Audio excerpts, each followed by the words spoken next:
Assalamualaikum warahmatullahi wabarakatuh. Alhamdulillahirabbil alamin wassalatu wassalamu ala asyrafil anbiya'i wal mursalin sayyidina Muhammadin wa ala alihi wa sahbihi ajma'in. Terima kasih kepada Ustaz Syahid kerana sudi mengundang saya pada hari ini. Saya rasa amat terharu kerana dapat datang lagi di Masjid Asy-Syakirin ini, masjid yang saya minati, antara masjid-masjid yang pada saya mempunyai sedikit keistimewaan kalau kita bandingkan dengan masjid-masjid yang lain. Walaupun tajuk saya pada hari ini akan saya berikan dalam bahasa Melayu, izinkan saya untuk bertutur sedikit sebanyak di dalam bahasa Inggeris, because today we have some friends who are with us today who cannot speak in the Malay language, or maybe he can speak in the Malay language, he can only understand a few words. And I think it would be good for us to also for me to deliver in the English language. Hopefully some of our brothers who cannot speak in Malay can also benefit from the talk. Now, Muhammad Al-Fatih adalah seorang yang telah melakarkan atau merubah sejarah Islam di waktu di mana Islam adalah satu agama yang kibarnya sangat tinggi. Seperti yang tadi Ustaz Syahid telah katakan, beliau adalah seorang khalifah di zaman waktu pemerintahan Ottoman.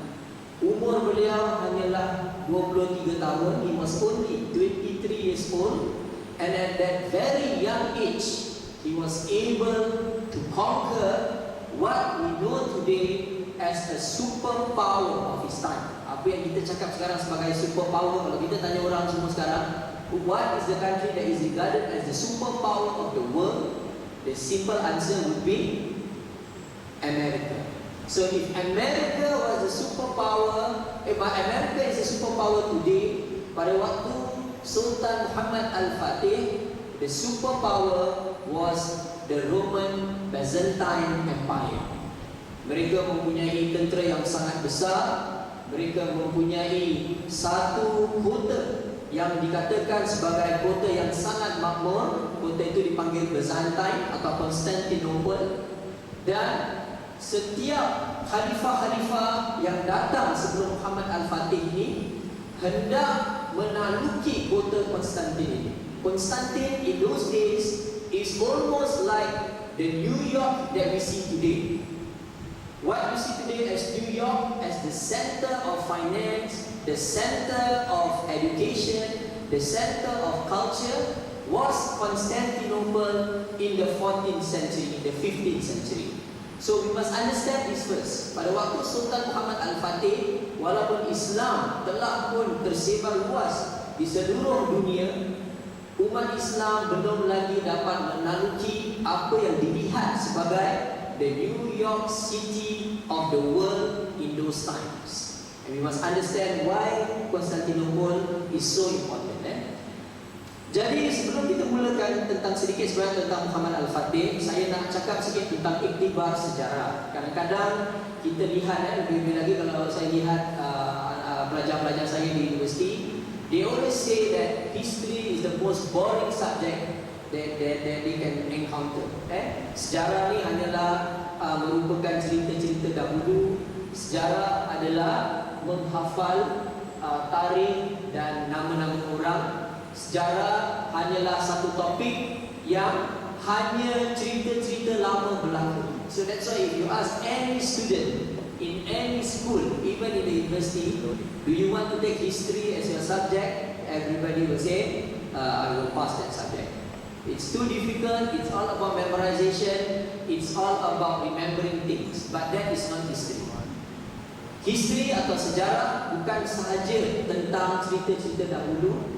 Sejarah merupakan satu daripada subjek atau topik atau tunggak keislaman kita. Kalau kita lihat, if you want to understand Islam, you cannot understand Islam if you do not understand the history of Islam. Jadi satu daripada perkara yang harus kita tahu ialah daripada sejarah inilah kita dapat mempelajari apa yang harus kita ingat tentang Islam. Jadi pertama sekali saya nak cakap sedikit tentang iktibar sejarah, kalau kita lihat sejarah Muhammad Al-Fatih ini, pertama sekali yang kita harus ingat bahawa kita harus percaya bahawa apa yang dianjurkan oleh Rasulullah SAW pasti akan mendatangkan kebaikan.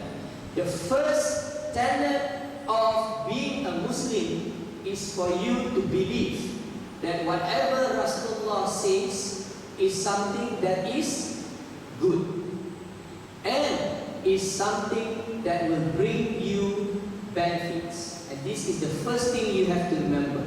Tak semua yang baik itu adalah benar, tetapi setiap yang benar itu pasti baik.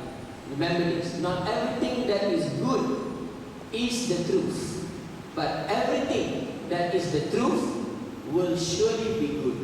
Apa-apa saja yang Rasulullah SAW ajar kita, whatever that Rasulullah teaches us is truthful and is good. Ini adalah satu perkara yang kita harus ingat selalu. Dan nanti saya nak cakap sikit apa yang Rasulullah anjurkan. Satu daripada perkara yang Rasulullah anjurkan pada waktu zaman dia ialah untuk umat Islam menyebarkan Islam ke seluruh pelosok dunia. Kita harus percaya perkara ini. Kedua, kita harus percaya bahawa firasat Rasulullah SAW pasti akan berlaku. Whatever that Rasulullah says will happen in future will surely happen. Whether you want to believe or you do not want to believe, it will happen. In one of the hadith, Rasulullah SAW says that there will come a time before the coming of Qiyamah where you will see tall buildings everywhere. Pada zaman Rasulullah SAW, bila dia cakap, oh, pada sahabat, satu hari nanti akan ada bangunan-bangunan yang tinggi. Ini orang-orang Badwin, orang tinggal dekat dalam tents, dekat dalam kemah-kemah. Orang pun heran, apa Rasulullah cakap bangunan-bangunan yang tinggi. In those days, they cannot believe when Rasulullah says there will be tall buildings. But the time has come now. Everywhere you go, you see tall buildings everywhere. The end of days, hari kiamat sebenarnya dah dekat. Apa yang kita pelajari pada hadis tersebut ialah apa saja yang Rasulullah katakan akan berlaku. Kalau Rasulullah cakap pada waktu zaman dia, berpuasalah, nescaya kamu akan sihat. Fast, for with fasting you will be healthy. Even if you don't believe what he says, if you fast, you will be healthy. Yang kiranya orang lain kita bulan puasa dia lagi sakit. Kenapa? Kerana dia tak puasa. Pasal dia buka banyak makan lemak-lemak, dia sahur pun makan banyak lemak-lemak, maknanya dia tak puasa. Dia puasa lemak. So we must always remember apa saja yang Rasulullah firasatkan bila dia memandang ke hadapan pasti akan berlaku. Dan ketika zaman Rasulullah SAW, dia dah cakap pada waktu dia orang Islam akan menakluki Byzantine Empire, orang Islam akan dapat mengalahkan tentera-tentera Parsi, ia akan berlaku. Ketiga, kita harus percaya bahawa kegagalan adalah rahmah daripada Allah Subhanahu Wa Taala supaya kita menghisap diri kita sendiri. We are in a society, kita di dalam masyarakat yang tidak boleh menerima kegagalan. We are in a society, especially in the Singaporean society, where failure is not an option.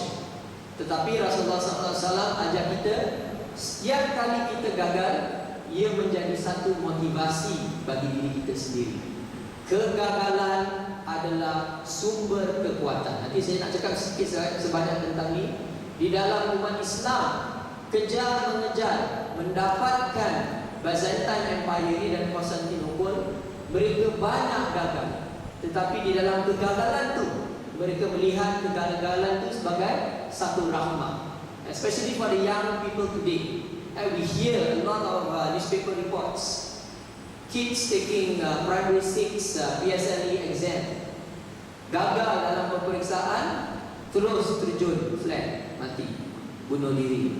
In my university, the student don't get A for her subject, She eat pills so that she can die. So all these things are happening today. Orang zaman kita tak suka gagal dalam perkara yang mereka lakukan. Tapi kita harus ingat, satu daripada yang diajarkan oleh Rasulullah SAW ialah kita harus menerima kegagalan. Kegagalan itu adalah satu rahmah bagi kita. Sekarang hadis mengenai Konstantinopel, ketika di perang Khandaq, Rasulullah SAW sedang menggali tanah. Di dalam dia menggali, dia cakap pada sahabat Rasulullah SAW, cakap pada sahabat dia, Konstantinopel pada waktu itu dia di dalam penaklukan orang Roman, dia katakan akan jatuh ke tangan tentera Islam. Rajanya adalah sebaik-baik raja, tenteranya adalah sebaik-baik tentera. So you imagine that this is in the middle of war, and Rasulullah SAW is telling his companions, dia bilang pada sahabat dia, satu hari nanti orang Islam akan menakluki satu empire yang sangat besar. There will come a time where the Muslims will dominate the world. Now if you are in the sahabat's position in those days, kalau kita hidup pada zaman sahabat tu ini kita nak tengah perang ni, orang dah nak datang nak bunuh kita, ada Rasulullah SAW cakap satu hari ini kita akan menakluki dunia. Tapi inilah firasat Rasulullah SAW yang diberikan daripada Allah SWT pada waktu yang sangat genting itu. Dia dapat lihat bahawa satu hari nanti Islam akan menjadi agama yang dapat menakluki empire yang sangat besar. Dan firasat Rasulullah SAW itu menjadi satu kenyataan. If you look at the world today, without Muslims realizing, every 6 people that you see in the world, there will be one Muslim. Ini orang Islam tak sedar bahawa setiap 6 orang yang kita jumpa di dalam dunia, there's only 6 billion people in this world. 1 billion are Muslims. Ini satu daripada firasat Rasulullah SAW. Dia dapat memandang ke hadapan, firasat dia menjadi motivasi bagi umat Islam pada waktu itu. Dan kenapa Rasulullah cakap pasal Konstantinopel? Kalau kita lihat, nanti saya akan tunjuk peta Konstantinopel. If you look at the location of the Byzantine Empire, which is now called Istanbul, Turki, lokasi Konstantinopel ini sangat strategik, sehingga kan banyak general-general di dalam pelbagai tentera mengatakan bahawa lokasi Konstantinopel ini adalah tempat di mana sebuah empire ini boleh dibina. Sehingga kalau kita lihat Napoleon Bonaparte, I'm sure you all know who is Napoleon Bonaparte, dia sendiri cakap kalau dunia ini ialah sebuah negara, if this world is a country, then Konstantinopel is the capital of that country. Kenapa? Kerana kalau kita lihat peta Konstantinopel ni, ini kalau siapa-siapa yang dah pergi Turki Konstantinopel ni tempat dia di antara Asia, di antara negeri-negeri Arab yang di atas sini, dan Eropah. Tempatnya itu sangat strategik. Rasulullah SAW, orang yang tak pernah pergi di dalam kehidupan dia tu ke Eropah, dapat melihat berapa strategiknya Konstantinopel. Jadi kalau kita cakap pasal tentera Muhammad Al-Fatih ni, kita kena faham kenapa umat Islam satu selepas